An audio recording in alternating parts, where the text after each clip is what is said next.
Hello, amazing family. Welcome back to Daniel Udofia Animations, where we bring you powerful Christian stories that inspire, teach, and strengthen your faith. Today's video is a deeply thought-provoking one that reveals how the enemy works to weaken believers through distractions, disunity, and spiritual negligence. You'll see how George's failure to stay consistent in prayer led to a series of devastating events that could have been avoided. We pray this story opens your eyes to the importance of daily prayer and spiritual vigilance. If you find this message powerful, don't forget to like this video, drop a comment, and share it with others, because someone out there needs to hear this. And if you're new here, make sure to subscribe and turn on the notification bell so you never miss an upload. Now, sit back and let this story bless you.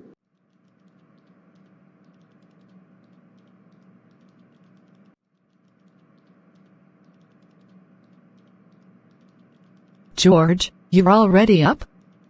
And playing Ludo this early in the morning? Of course. No work today, so I might as well enjoy myself. Nothing like a good game to start the day. Have you prayed yet? Nope. Why not? Because I prayed 3 days ago. 3 days ago? George, that's not how it works.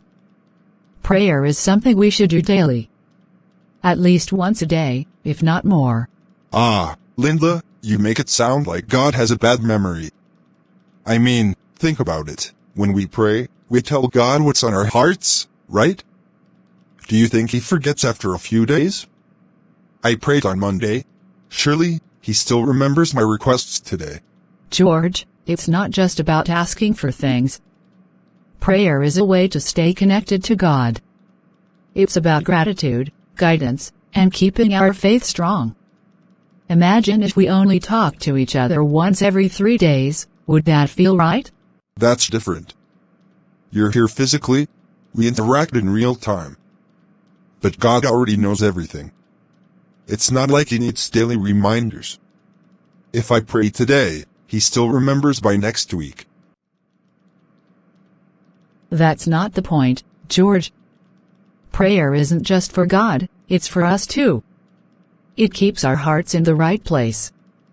Even Jesus prayed daily. If he, being the Son of God, saw the need to pray often, who are we to think we can go days without it? Ah, Linda, you and your arguments. All right, I hear you. But right now, my stomach is reminding me that I haven't eaten since last night. Bring me some food first, then we'll see about praying. So you can remember food but not prayer. See how you prove my point. What can I say? God provides, but I need you to deliver. All right, let me get your food. But after eating, we're praying together. No excuses. Fine, fine. You win.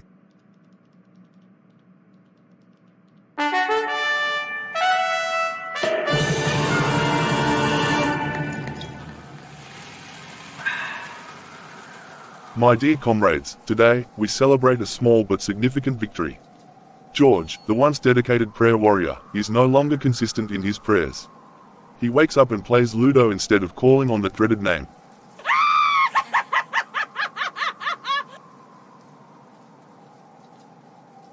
Ah, yes, and did you hear what he said?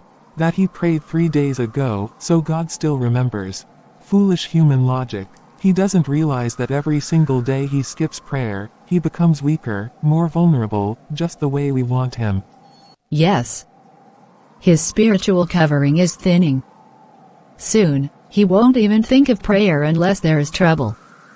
And by then, we'll have built enough strongholds around him to block his prayers from being effective. But we must not be too quick to celebrate. There is still a problem. His wife, Linda, she prays too much, and it is disturbing our work. Yes, every time she prays, our plans shake.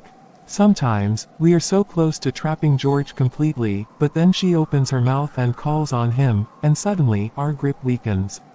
She insists on daily prayers. If she continues, George might wake up one day and start praying again. That would ruin everything. That is why our next mission is to silence her. If we can weaken her, then their household will become like an abandoned city, defenseless, exposed, ready for us to take full control. But how do we do it? She seems stubborn, always correcting George, always insisting on prayer. She has built a habit. How do we break her? We will not attack her directly. She is still too strong. Instead, we will use subtlety, just as we did with George. First, we will fill her schedule with distractions. She will become so busy with household duties, errands, and even unnecessary activities that she will feel too tired to pray. Brilliant. And then, when she starts missing prayers here and there, we will whisper into her mind, "It's okay, God understands. You'll pray later." And when, later, never comes, she will feel guilty. But instead of running back to prayer, we will make sure she feels unworthy. She will begin to think, what's the point? I've failed already. Then we can bring in frustration. We will stir up small conflicts between her and George. She will try to correct him again, but this time, he will respond harshly. She will feel unheard, disrespected. And slowly, anger will replace her passion for prayer. And once anger enters, bitterness follows. Instead of praying for him, she will begin complaining about him. And before she realizes it, she will go days, weeks, even months without a single meaningful prayer. And that, my friends, is when we strike fully. Without prayer, their home will be wide open to our influence. Confusion will settle in, misunderstandings will grow, they will argue over little things. Peace will disappear, and once they start blaming each other for everything, they will never think to blame us.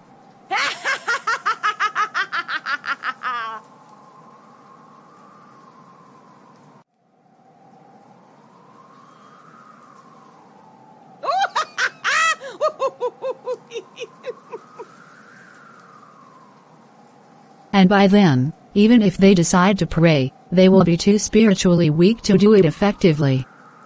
They will say mere words, but there will be no power behind them. And their home will no longer be a place of light.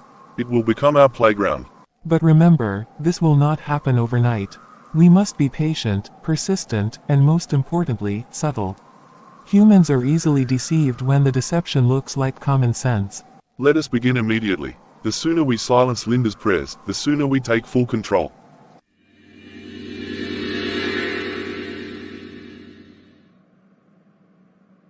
George, it's late.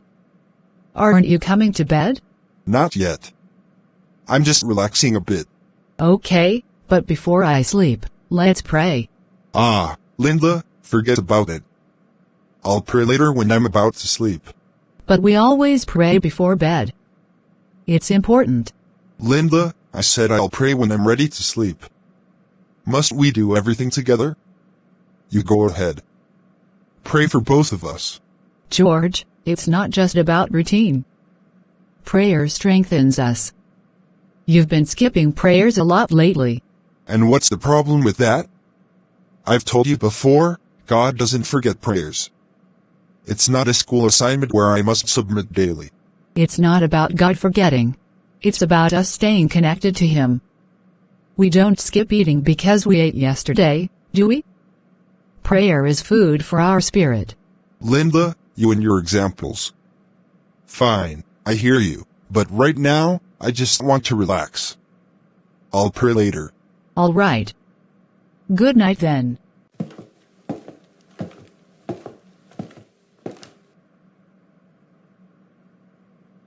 Look at the time. It's getting too late already. When he prays, he will also pray for me. Let me sleep. Just as planned, no prayer tonight. And tomorrow, it will be easier for them to skip again. The chain is breaking.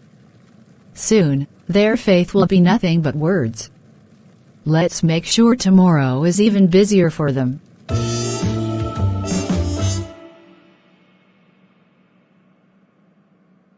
George, it's morning already. Good morning. Good morning. How was your night? It's okay. Thank you. All right, but before you start your day, did you even pray last night? No, I didn't. I was too tired. I just laid down and knocked out immediately. George, this is becoming a pattern. You are skipping prayers too often. First, it was just in the morning, then at night, and now even when I remind you, you keep postponing. Linda, it's not that deep. I'll pray later, maybe during lunch or when I get back. That's what you said last night, and now it's another day. Prayer isn't something we keep pushing aside like a chore. It's what keeps us grounded. Let's just pray now before you get too busy. Hello. Yes, sir. Right now? But, okay, I'll be there immediately. What is it? That was my boss. There's an urgent situation at the office, and I need to get there immediately. But we haven't even prayed yet. Linda, there's no time for that now. I have to go. George, even a quick prayer, just 2 minutes. No. I need to get ready. Do me a favor, rush to the kitchen and make me something to eat while I take a quick bath. I don't want to go on an empty stomach. But, Linda, please. Just do this for me. the devil is making this too tough for us. First, no prayers at night, now no prayers in the morning. What's next? No prayers at all? That's your food. Hurry up so that you don't get there late.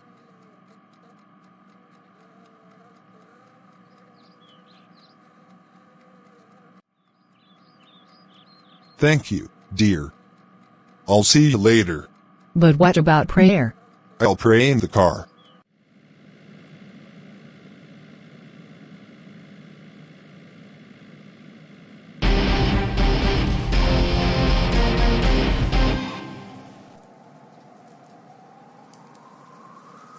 My dear comrades, our plan is unfolding perfectly.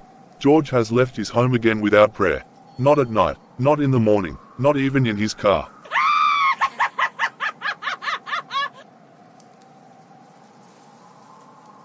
Ha, and the best part, he didn't even realize it. No guilt, no second thoughts. He is becoming one of those humans who say, I'll pray later, but later never comes. This is exactly where we want him. He is now spiritually weak, yet he feels completely fine. He has no idea that his armor is already falling apart. And soon, we won't even need to stop him from praying. He will just forget to pray entirely. Not so fast. His wife, Linda, is still praying, though not as consistently as before. We must complete the mission. Our true goal is not just George, it is their entire household. Yes, if we separate them spiritually, they will soon separate emotionally. No more unity, no more agreement, no more power. But how do we fully disengage Linda? She is still trying to pray, still resisting. Simple. We attack her through her emotions. She is already frustrated that George won't pray. Let's magnify that frustration. Make her feel alone. Whisper into her thoughts, why are you the only one fighting for this marriage spiritually? Why must you always be the one reminding him? Yes, if we make her feel tired of trying, she will stop praying for him. Then, instead of seeing him as a partner, she will see him as a problem.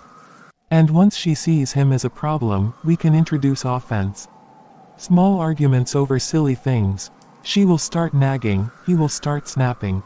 The love they once shared will turn to irritation. Then we introduce distractions into her life, extra responsibilities, exhaustion, endless errands.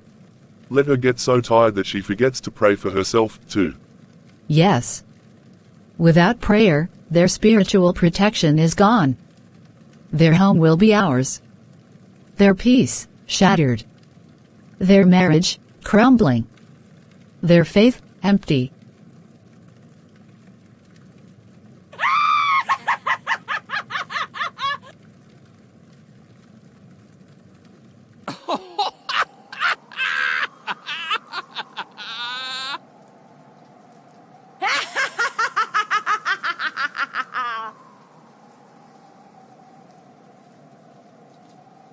Then let's begin. Today, let Linda feel exhausted. Let George feel justified. Let prayer feel unnecessary. And soon, they will be ours.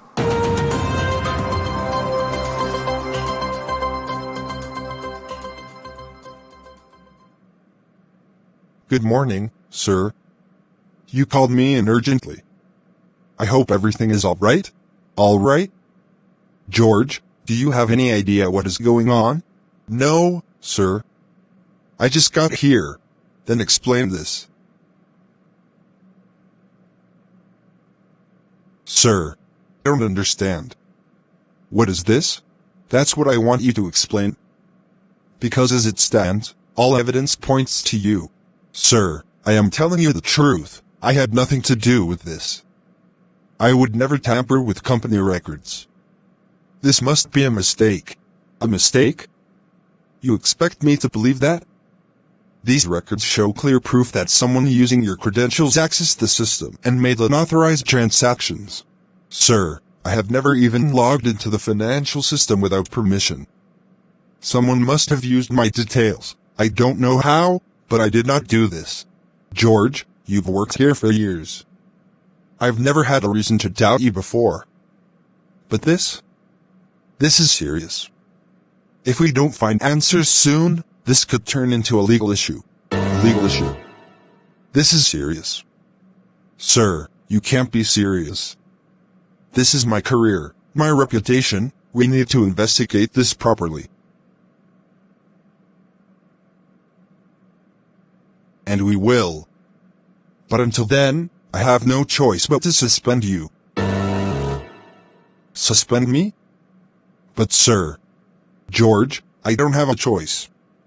If the board gets wind of this and I don't take action, they'll assume I'm covering for you. You're off duty until further notice. Leave your office keys and company ID at the front desk.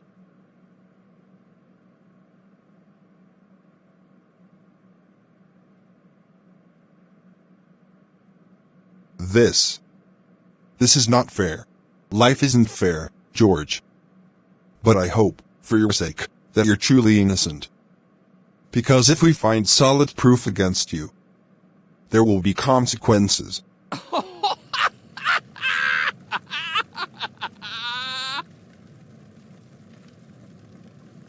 The battle has begun.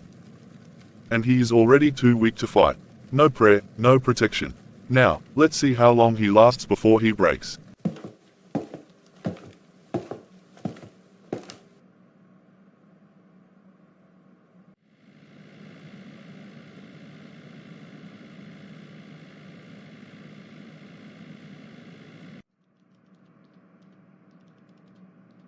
Why am I the only one fighting?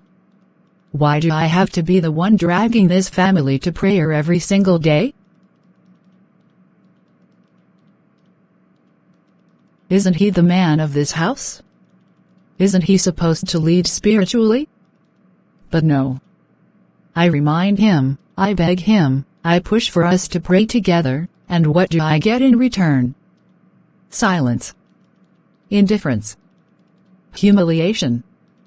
Every time I bring it up, he either ignores me or acts like I'm disturbing him. I'm tired. I'm done. If he doesn't care, why should I? Why should I be the one carrying this burden alone? What's the point anyway? I've prayed and prayed, but things keep getting worse. I ask for strength, but all I get is exhaustion. I ask for peace, but all I feel is frustration. And look at George, he barely prays anymore, yet he goes about his life like nothing is wrong. He doesn't seem to be struggling. Meanwhile, here I am, weighed down by it all. Maybe prayer doesn't change anything. Maybe it's all just effort for nothing. After all, there are people who don't even believe in God, and yet their lives seem perfect. They have money, success, happiness, while I, who try to do the right thing, am here fighting a losing battle. No more. I won't remind him to pray anymore. I won't force myself to carry this alone. If he wants to live like this, then so be it. From now on, I'll just focus on myself.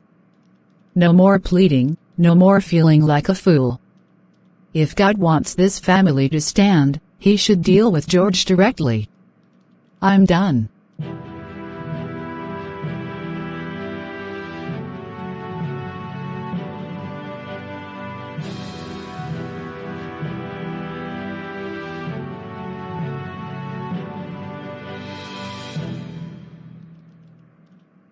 You look stressed. What happened? Stressed isn't even the word, Linda. My whole day has been a nightmare. What do you mean? I got to work this morning, and before I could even settle down, my boss called me in and accused me of tampering with company funds. Imagine that, me. Someone framed me, and now I've been suspended. Suspended? Wait. So they think you stole money? That's exactly what I'm saying. I don't even touch those records, but somehow, all the evidence points to me. I kept telling them I'm innocent, but no one was willing to listen. I've worked there for years, Linda. Years. And now, just like that, my name is being dragged through the mud.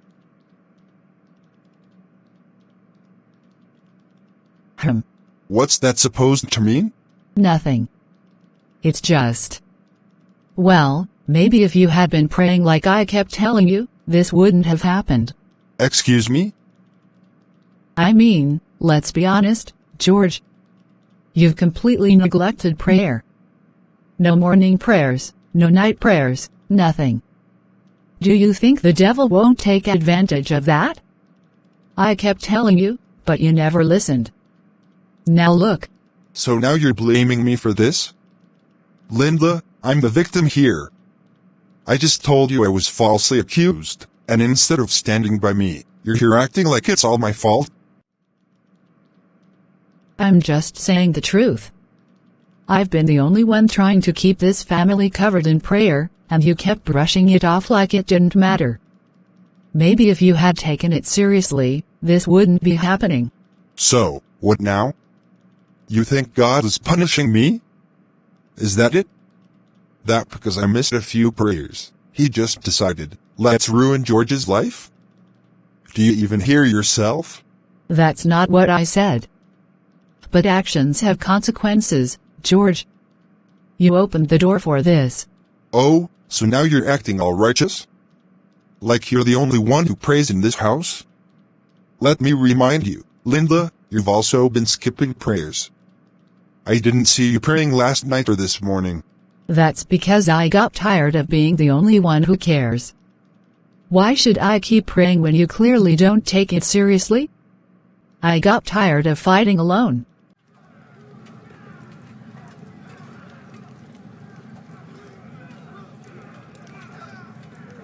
Mission accomplished. No unity, no peace, no prayer. They've done all the work for us. Unbelievable. So instead of supporting me, you decided to just give up? And now that things are tough, all you can do is point fingers at me instead of standing by my side? George, I have stood by your side for as long as I can remember. I begged, I pleaded, I tried to keep this house together spiritually, but you kept making excuses. And now, when I finally get tired, you want to act like I'm the problem? Because you are the problem right now. I came home looking for support, and instead, I get judgment. You didn't even say, sorry, George, or how can we fix this? You just jumped straight into blaming me. Because I'm angry, George. I'm tired. Do you know how humiliating it is to beg your own husband to pray? Do you know how exhausting it is to fight for a home alone while the person who should be leading refuses to wake up? And now, just when I decide to step back and let you face things your way, suddenly there's a crisis. Wow. So that's how you see me? As some weak, irresponsible man who doesn't care about his own family? If the shoe fits. You know what, Linda? I don't need this right now. I've had the worst day of my life, and instead of coming home to peace, I come home to this madness. Then go. Walk out if you want. I'm tired of trying to hold this family together while you keep tearing it apart.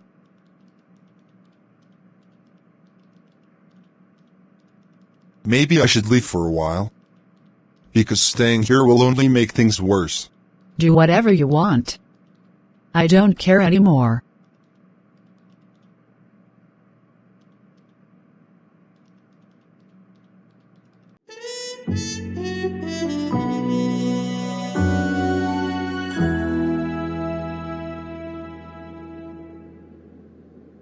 Ah.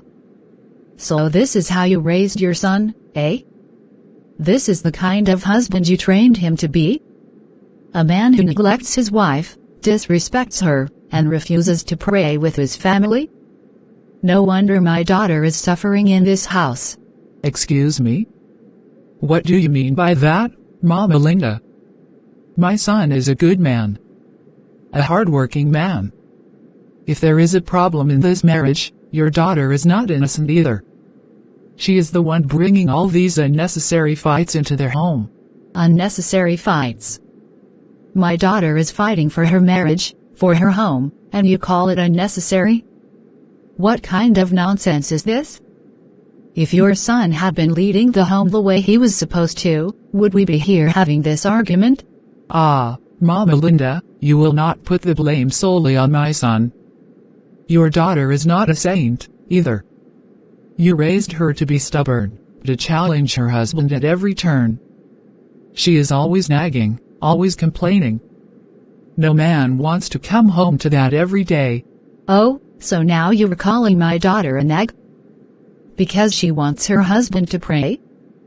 Because she wants a man who will lead their home with wisdom and strength. And what about your son? A man who cannot even kneel down and pray for his family? A man who storms out of the house when things get tough instead of facing them? What kind of husband is that? Mama Linda, you will not insult my son in my presence. He is a responsible man, unlike some men out there who don't even take care of their families. He has a job, he provides, he takes care of this home. What else do you want from him?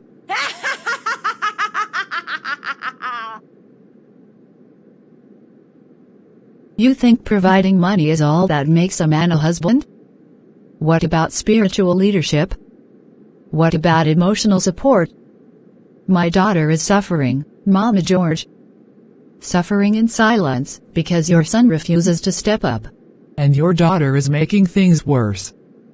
Instead of standing by her husband and encouraging him with love, she is constantly fighting him. A good wife supports her husband, not tears him down with endless complaints. Ah, so now my daughter is tearing him down? You are unbelievable, Mama George. Instead of correcting your son, you are here making excuses for him.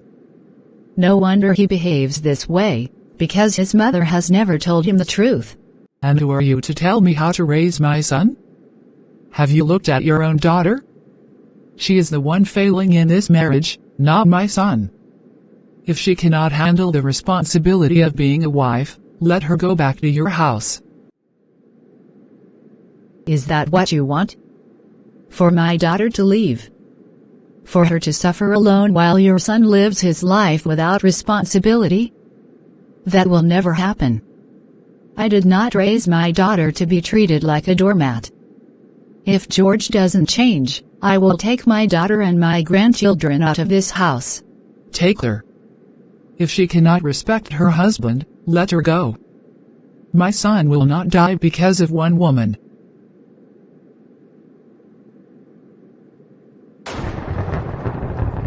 This is even better than we planned. Now, it's not just a marital fight, it's a family war. Yes, the division is complete. No prayer, no peace, only chaos. They will never see the real enemy, us. Enough. Both of you, just stop. Who's talking? Will you keep quiet and stay there? Women's raper. Mother. Did you hear that? Slap her, my son. She has gone out of her mind.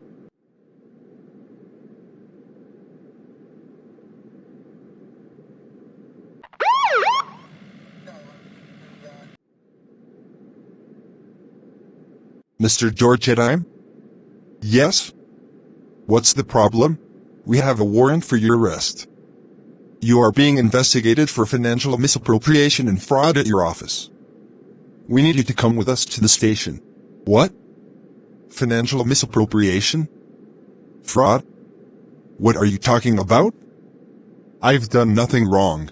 You can explain yourself at the station, Mr. George. We're just here to do our job. Please, cooperate with us. No, no, no. This must be a mistake. My husband is innocent. He's been falsely accused. Officers, please, there must be a misunderstanding. My son is not a criminal. He has worked honestly for years. He would never steal from anyone. We understand your concerns, madam, but we are acting based on evidence and reports from his office. If he is innocent, he will have the opportunity to prove it in due process. This is madness. I have never taken a dime that doesn't belong to me. Someone is trying to frame me. Why would I steal from my own company? Mr. George, you have the right to remain silent and the right to a lawyer. But resisting arrest will only make things worse. I advise you to come peacefully. Please, officers, my son is not a criminal. I am begging you, don't take him away like this. He has a family. We don't have a choice, madam. He needs to come with us for questioning. If he's truly innocent, he will be released. This is unbelievable. How can you just walk into my house and arrest me without even giving me a chance to defend myself? Do I look like a criminal to you? George, if you had listened to my daughter and been prayerful, maybe you wouldn't be in this mess. Now, look at the disgrace you've brought upon yourself. Mama, this is not the time for blame. This is serious.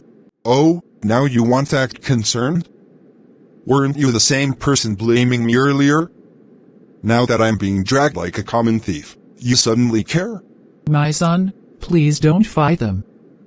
Let's just trust God that the truth will come out. Trust God? Trust God? I did everything right. I worked hard, I stayed loyal, and yet I'm the one being humiliated like this. Where is God in all of this? Mr. George, we won't ask again. Come with us now. Fine. Let's go. But mark my words, I will prove my innocence.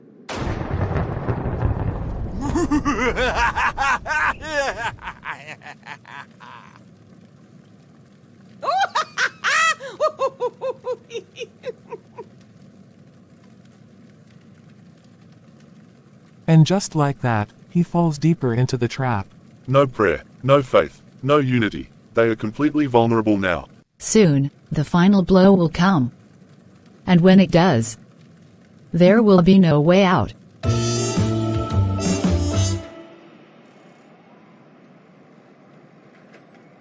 George's current predicament is not just a matter of coincidence or bad luck, it is a direct result of spiritual manipulation and setbacks orchestrated by the forces of darkness.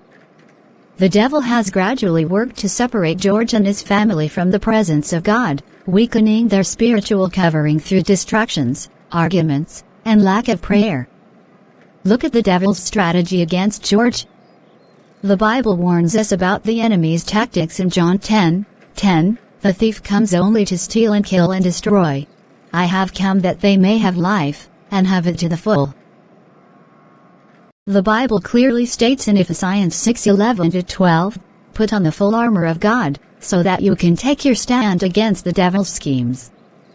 For our struggle is not against flesh and blood, but against the rulers, against the authorities, against the powers of this dark world, and against the spiritual forces of evil in the heavenly realms. Had George and Linda remained steadfast in prayer, they would have been spiritually armed against this attack. Prayer is the believer's greatest defense against the devil's schemes. James 5:16b says, the prayer of a righteous person is powerful and effective. 1 Thessalonians 5:17 commands us to pray without ceasing. If George had maintained a daily habit of prayer, he would have been spiritually alert, discerning the enemy's plans before they could manifest.